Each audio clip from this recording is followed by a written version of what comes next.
بسم الله الرحمن الرحيم. متابعي كبسولة رياضية، اليوم هنتكلم عن مباراة الزمالك وبيراميدز، حديث الشارع الكروي. قبل ما ادخل في التحليل الفني للمباراة، أحب أقول إن الحمد لله كل اللي بتسمعوه في كبسولة رياضية ولن يتطرق له أي برنامج رياضي آخر، ولم تسمعوه إلا في كبسولة رياضية. قبل الدخول في الحلقة لي بعض التعليقات البسيطة. أول حاجة بشكر جماهير نادي الزمالك على التفاعل الكبير على الحلقة السابقة الزمالك على القمة، فكان الشكر واجب لجماهير نادي الزمالك. الحاجة الثانية تعليق بسيط على أي لاعب صاعد أو أي لاعب واعد بيطلع في حلقات تلفزيونية أو بيطلع في برامج تلفزيونية. بتمنى إنه كل الكلام يكون منصب في كرة القدم، وجهة نظري الشخصية. يعني لا داعي إنه يتكلم في كان بيشتغل فين قبل كده وقبل ما بيلعب، كل الحاجات دي إن شاء الله ممكن فيما بعد لو اعتزل إنه يبدأ يعمل كتاب أو يبقى يعمل السيرة الذاتية له. ولكن بتمنى إنه يتكلم في طموحاته في كرة القدم، في مستواه، في المدربين اللي اتعلم على ايديهم، اللي اثروا في مستواه، انه بيطمح للاحتراف، بيطمح انه يتنقل من نادي الى اخر.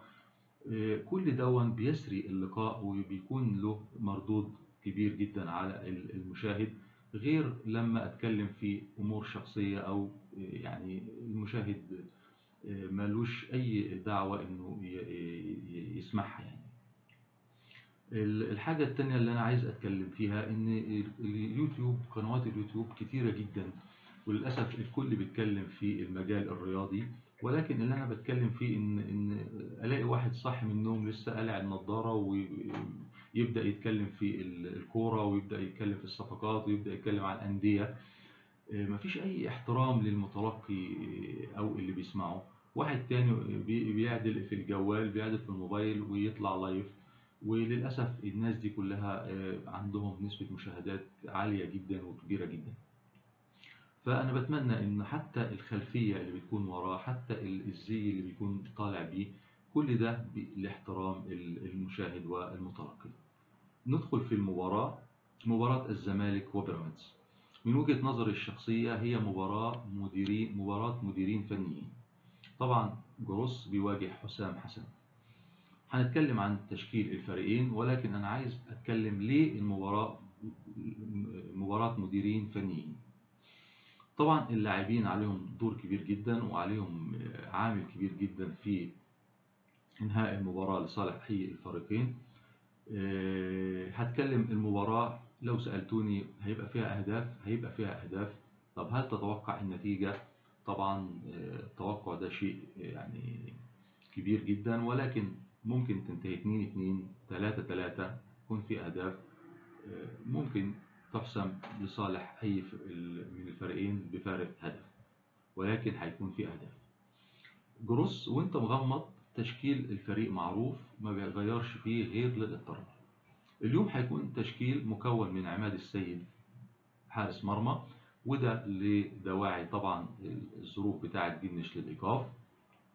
طبعا الباك اليمين النجاز بيكون في محمود علاء مع عبد الغني، طبعا لإصابة الونش بقاله مدة كبيرة جدا.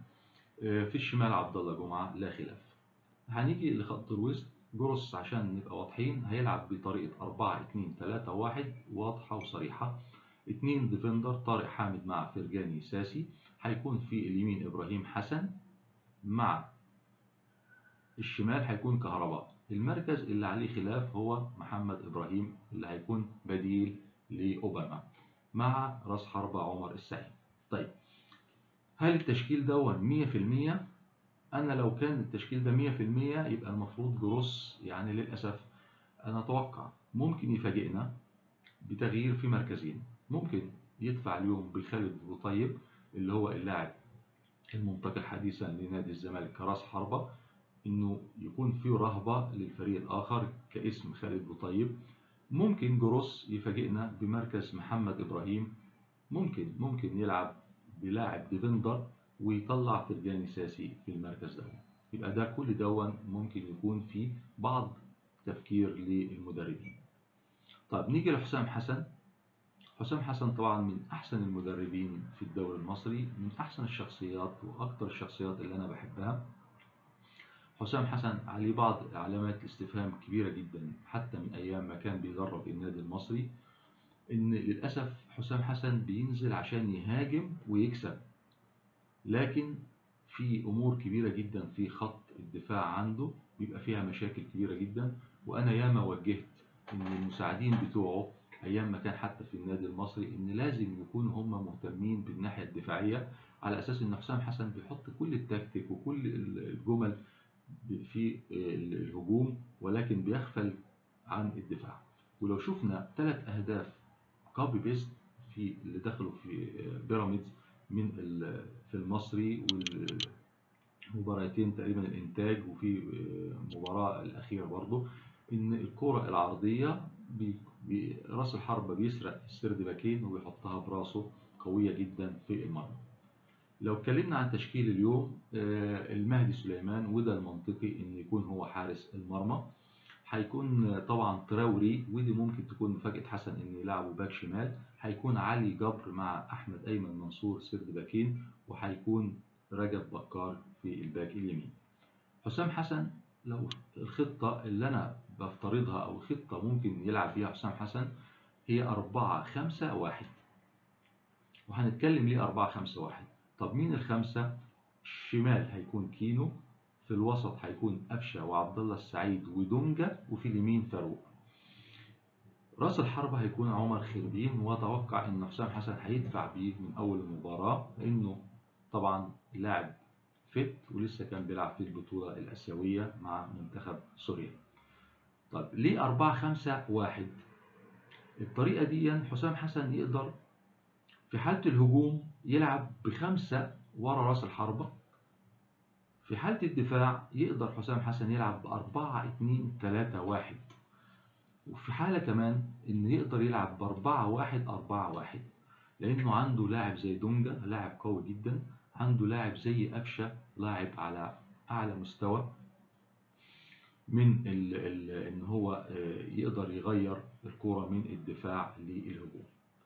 طيب هنا نقدر نقول إن ليه إحنا بنتكلم إن اليوم مباراة مديرين فنيين، لأن حسام حسن بينزل بيلعب بخطة الضغط المتقدم، الضغط المرتفع من أول الملعب، وبالتالي بيكون في بعض الثغرات اللي بتكون في خط الظهر اللي ممكن يستغلها نادي الزمالك.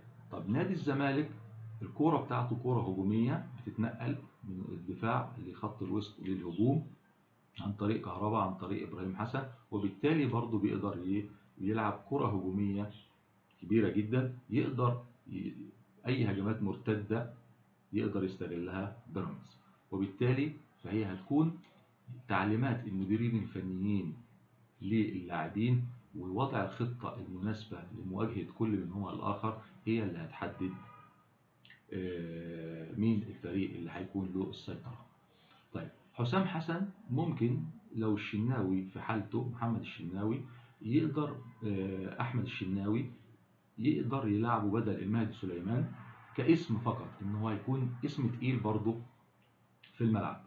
حسام حسن ممكن يلعب بدل تراوري إنه يلعبه باك شمال، ممكن يودي أحمد أيمن منصور ويلاعب عبد الله بكري جنب علي جبر، ويقدر يستغل تراوري بدل دونجا في خط الوسط. دي كلها الاحتمالات اللي ممكن تكون اليوم، ولكن أنا بتوقع إن شاء الله نشوف مباراة كبيرة جدا.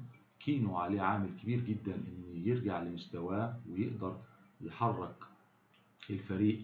طبعا عبد الله السعيد لاعب تقيل جدا في الملعب، بيقدر يتحكم في رتم المباراة. محمد فاروق لو ركز في كل كورة بتجيله والفرص يقدر يجيب أهداف في المباراة. طبعا نادي الزمالك نادي كبير، فرقة تقيلة جدا في الملعب، في وجود كهربا، في وجود عبد الله جمعة، في وجود إبراهيم حسن، في وجود فرجاني ساسي المخ، في وجود طارق حامد صانع الألعاب ومسمار خط الوسط.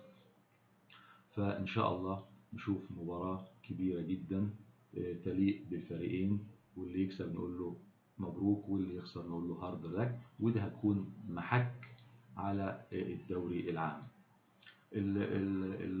النقطة الأخيرة بس عايز أتكلم فيها لبعض المحللين اللي بيتكلموا في القنوات الفضائية، ومنهم شيخ المحللين.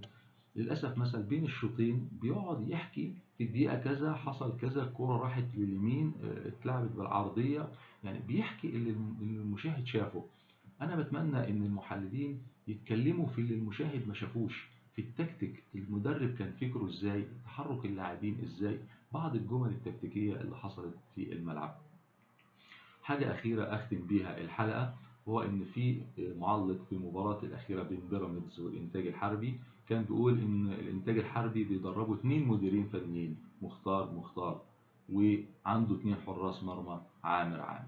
طبعا الكلام ده فكرني بفيلم أمير البحار لهنيدي، وهو بيقول ده جايز تظرف يا مامي. وللأسف ده بعض المعلقين إن بيحاولوا يتكلموا في كلام خارج المستطيل الأخضر وخارج كرة القدم. متابعي كبسولة رياضية، مش عايز أنسى لو عجبتكم الحلقة تعملوا لايك وسبسكرايب طبعا للقناة وللحلقة. كل التوفيق وكل الشكر لجماهير الكرة المصرية ومتابعي كبسولة رياضية، والسلام عليكم ورحمة الله وبركاته.